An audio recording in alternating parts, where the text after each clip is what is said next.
2008 সালে বাবার সঙ্গে দেশ ছেড়েছিলেন। 17 বছর পর বাবার সঙ্গেই দেশে ফিরছেন। তারেক রহমানের মতো জাইমা রহমানের স্বদেশ প্রত্যাবর্তনও তাই বিশেষ কিছু।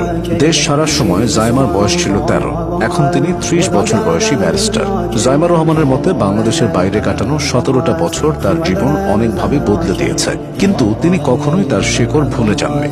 দেশের রাজনৈতিক পরিস্থিতি ঠিক থাকলে হয়তো খালেদা জিয়ার সাহচর্যে বড় হতে পারতেন।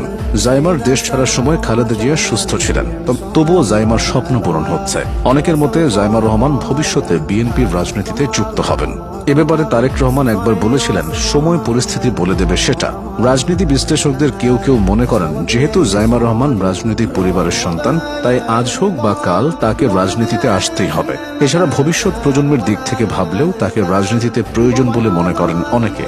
ভারতের গান্ধী পরিবারে ইন্দিরা গান্ধী থেকে রাজীব গান্ধী, প্রিয়াঙ্কা গান্ধী ও রাহুল গান্ধী এসেছেন রাজনীতিতে।